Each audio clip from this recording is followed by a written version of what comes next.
Good morning, folks. Welcome to another episode of Spilling Tea. I'm your host, Tiffany Daniels, and we are going to that horrible world known as the JRC. But before we do the usual disclaimers, so these videos are going to be broken up a little bit because in a few minutes I'm going to have to hope against hope that my ex-roommate actually manages to get utilities on the line so we can get things switched over.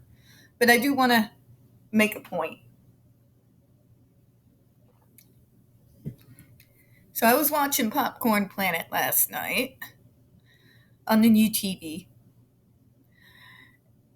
And randomly, like I didn't see it coming, one of Manson's ex-accusers came on to give her side of the story. And I don't touch on this case very much not because I don't care, but because I've literally now got 3 different cases I'm focusing on. The Kanakuk case, JRC, and Stone for Help / Agape boarding school. And that's a heavy load for anybody to have to carry and fight on all fronts, it seems like. I don't know what a vacation is, folks. I don't even know. But not the point. I was watching because I have been following it to the best of my ability the few minutes where I've had some time. I find it interesting when someone wishes to come forward, to cleanse themselves, as it were, to say, yes, I lied about this person. I felt very pressured to do so. And then all of a sudden, who's surprised, media comes out and attacks her. It makes me think that they're salty, first of all, that it was a YouTuber who got the exclusive and not major media. The way they are attacking her, it's like she personally insulted them. Right?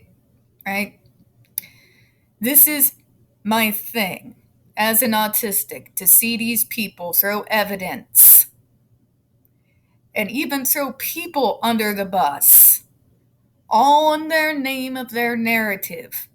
A narrative that they assure us protects women while destroying women.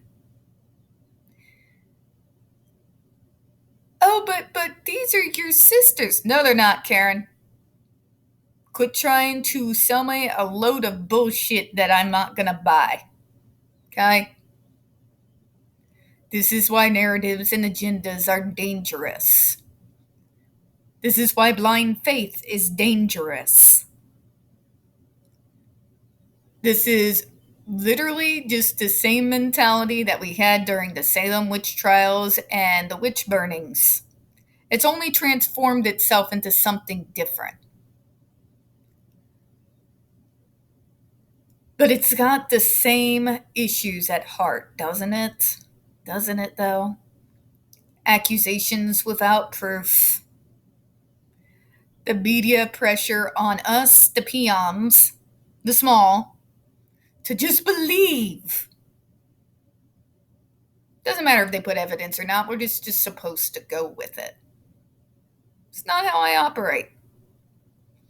And what I am enjoying seeing as an autistic is how evidence, logic, and facts, by and standing by themselves, are destroying this idea. Because people lie. And to sit there and tell me that no woman would ever lie about this shit and that they have no reason to do so, honey, look who's being accused.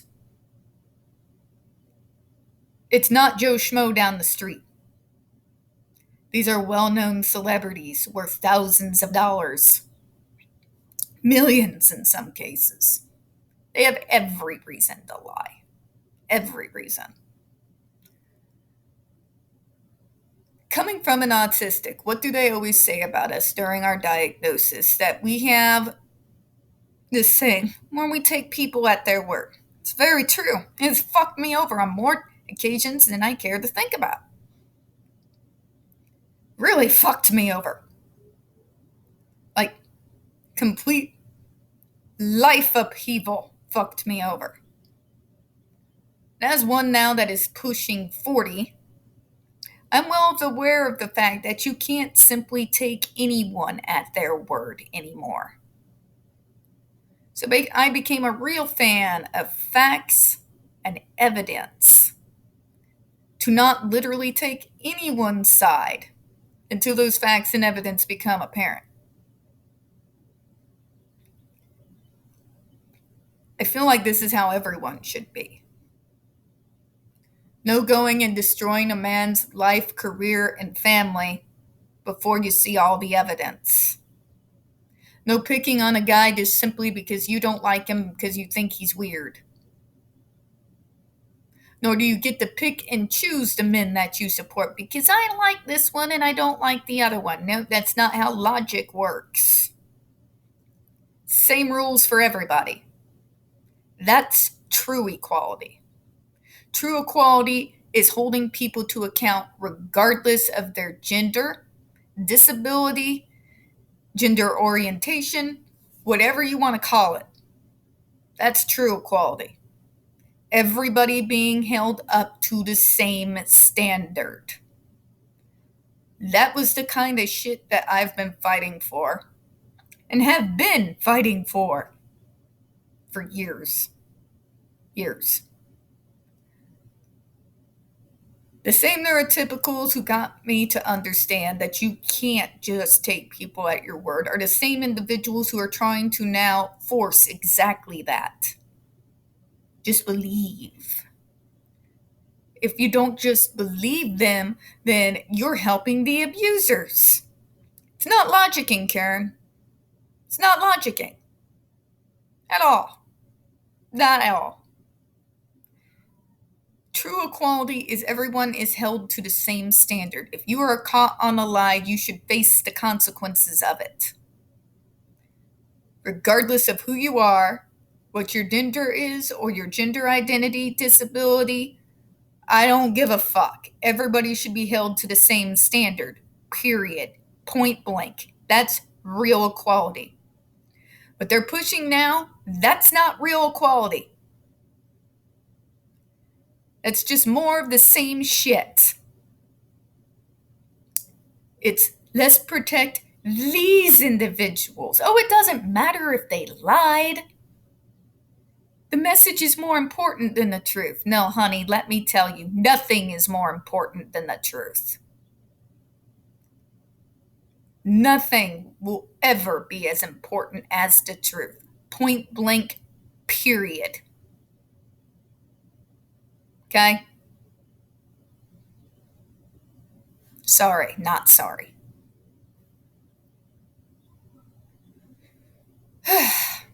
But anyways, let's move on, shall we? I may do a video on it at some point. It was wild to watch that last evening. But my point remains that these people who dare come out, who dare to say the truth, to cleanse themselves, and then you want to tar and feather them because all of a sudden they're not lining up with your narrative. Know what that means? It means you don't give a shit about equality. You don't care about evidence or facts. You just want a guy to have his life ruined because why? Somebody say so? Do you know how insane that sounds? Do you have any concept under God how insane that sounds? All right, now to the disclaimers. In the description box, you're going to find a link to the article that the Judge Rotenberg Educational Center doesn't want you to read. It's written by NeuroClastic, a small non-for-profit started by autistics for autistics, wherein they interviewed and surveyed over 900 ABA professionals in regards to the JRC's so-called behavior modification program. Matter of fact, the JRC doesn't want you to read this article so much they have threatened NeuroClastic with a defamation lawsuit if they did not remove it from the website. NeuroClastic has refused, so you know the drill. Please read that article and share it on all your social media. You're also going to find linked in their NeuroClastic's public statement in regards to the defamation lawsuit threat, as well as a link to their GoFundMe. We are crowdfunding, folks, in case those bastards at the JRC have the balls to see through with their threat. We also have linked in there the Ozark's first article in regards to the Agape boarding school slash Stone for Help boarding school situation. This is a so called Christian themed boarding school based out of Stockton, Missouri, that takes in so called troubled male teens, that has pending over 21 civil lawsuits, claims, and allegations leveled against it, all which have been, hear me now, fucking Me Too, believe all women bullshit, hear me, substantiated by the hard evidence gathered in the investigation done by the Missouri Department of Social Services, and they include the following: sodomy, rape, sexual assault, child abuse, psychological and emotional abuse, child trafficking, starvation, and just for starters. You have one former staff member arrested by the FBI, another a doctor who's still on the premises with full access on the boys, up on multiple, again, substantiated claims of sodomy, rape, and sexual assault of the boys there. You have an attorney general too busy trying to destroy the drag queens than to actually protect kids from real pedophiles. And you got a governor who is just off his fucking nut. He's cuckoo for Cocoa Puffs. So send help. Share that article on all your social media. We got the other pertinent links to the Stop the Shocks campaign as well, including Autistic Hoya's massive archive on the subject, Jennifer Masumba's behavioral sheet of shockable offenses, a clip out of the 7-hour ordeal undergone by Andre McCollins back in 2002, and the ever-present, very self-explanatory Change.org Shut the Judge Rotenberg Center Down petition. When we discuss the JRC, you're going to hear vivid descriptions of and catch clips of surveillance footage of people with disabilities being tortured and abused. If you got young children present, please go ahead and use your headphones, all right? This channel is marked not for children for a reason. We use profanity and we speak on dark subjects. If your child is 16 and younger, parental supervision, very obviously advised, right? Good. All right. We are about to, sorry, Tiffany can't brain this morning. Whew. We are about to once again descend into the mad ravings of the lunatic mind known as Dr. Matthew Israel. You're going to hear gaslighting, victim blaming, abuse and torture, apologencia, pseudoscience, and lies, all coming from a man with a massive ego and an even more massive God complex. So just be prepared for that, all right? Get your calming tea. Stupid's coming.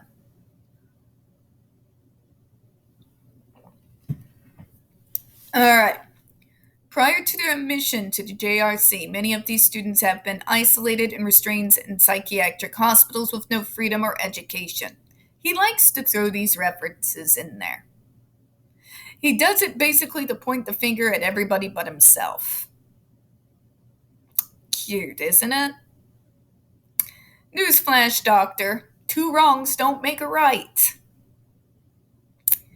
A psychiatric hospital who does this and doesn't do its due diligence and work for actual treatment should be held to account. Oh, absolutely.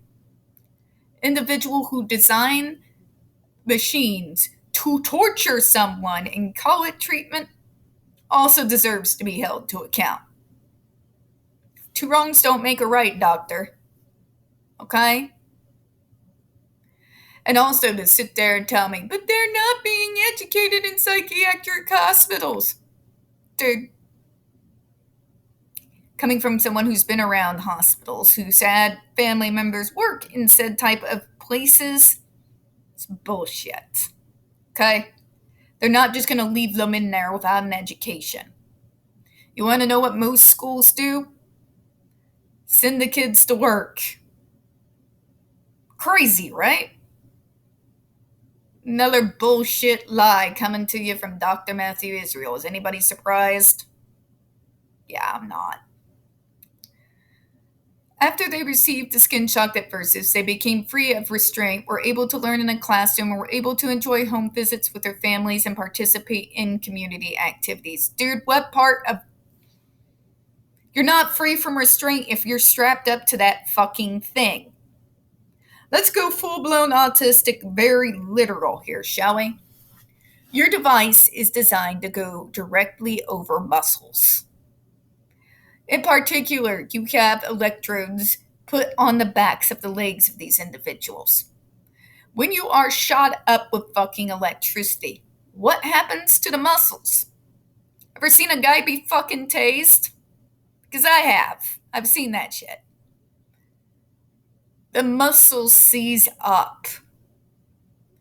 The person becomes unable to move except the twitching that comes from a consequence of being shocked with electricity.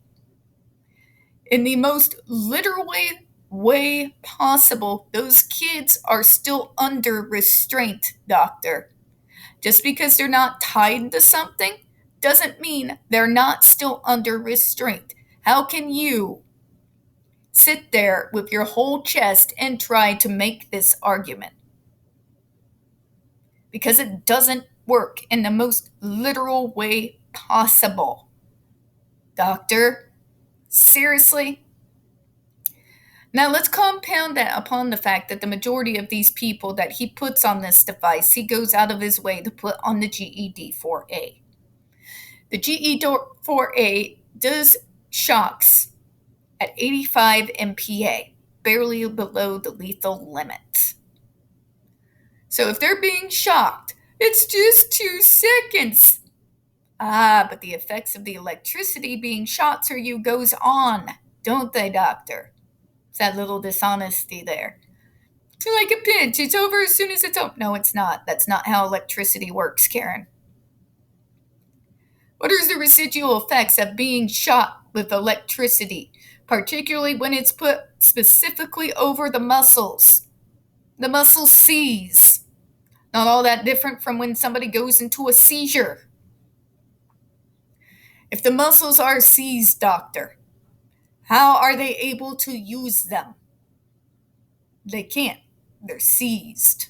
They are very, very limited in that moment to their route of movement. 2 seconds can be a lifetime to somebody strapped to something being shot with electricity at 85 MPa. Quit trying to sell your bullshit. I'm not buying. Nor would anybody else with 2 brain cells to rub together. So, doctor, tell me this something.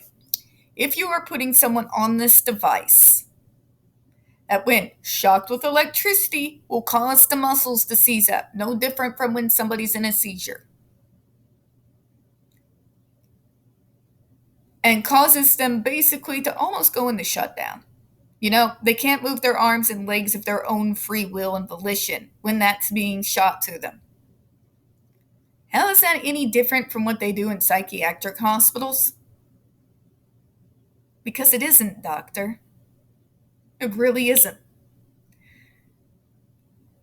Basically, what you are presenting to parents, which makes you a fucking asshole, I might add, is that your kid is either going to be made catatonic by the shock or catatonic by medicine. Neither whiches are true. There are other options out there, but Dr. Matthew Israel doesn't want you to know about those. He wants you to believe there is either a versive-free ABA or his form of ABA and nothing else, and it's a fucking lie. He tells you that person-centered planning is just a theory, not really tested. Bullshit, doctor. I can still see the data reports behind the back of my eyeballs when I try to go to sleep at night. I spent months going through the data, then even more months going through training in regards to person-centered planning. It fucking works. Not just for me, but many others I oversee who got moved on to that type of program. You can't just point to the hospital wrongs and then try to set yourself up as an alternative when it is so easy to point out how electricity being shot directly onto the muscles, causing them to seize, is in fact just as restraining as being tied up. It is in fact just as restraining as full-blown medication can be. Okay, doctor? Now let's talk about reality when it comes to autistics and medicine, shall we? Are there some kids on a bunch of fucking medicine? Of course there are. Okay? Some of us got dual, even triple diagnoses. Hi, how you doing? I'm one of those fuckers, okay? That's me. Many of these individuals who are on medications may be in bad situations like this doctor is inferring, but it's not at the numbers he's inferring. Many of us on medications have been able to do exactly what Matthew Israel says is impossible. Learn, get an education, graduate, go to college, work, live out in the community. I have literally done all of the above, all of the fucking above. And beyond that, I have been involved with political circles out here in this state for over a fucking decade fighting for disability and autism rights. A doctor like that would tell me because I had medication, I had to be catatonic. There's no way possible I could have done all those things while medicated. But I did, though. I did all of those things while medicated. Sometimes with not the best medication in the world, true. Sometimes it caused me issues, but that's why it's important to have an open rapport with your doctor. To talk about what works and what doesn't. There were times in my life where I basically just felt like they threw pills at me and made me go away, sure, but I always made sure to have an open rapport with my doctor. This is how you find the medications that will work. That means if you find a medication that makes you feel catatonic, you don't just take it and not complain, you talk about it. God's sake, there's got to be give and take in the patient-doctor relationship, or the doctor's not going to fucking know. Sorry, just a rant. What am I saying here with this bullshit? Dr. Matthew Israel refuses to recognize that his device that he designed to hurt people is just as restraining as being tied up to a board. Mr. Israel continues, Dr. Karen continues to try and get you to believe, but now they can get an education. Doctor, how much are they focusing on education when they live in fear? They never know when the next shock is going to come. They don't know if they're going to be able to eat their fucking breakfast.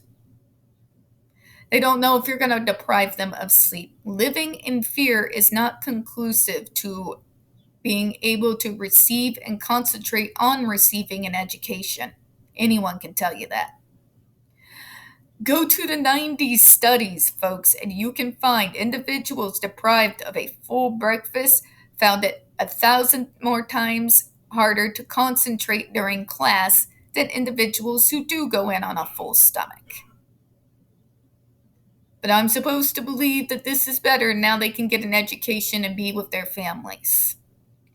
Yeah, about that, right?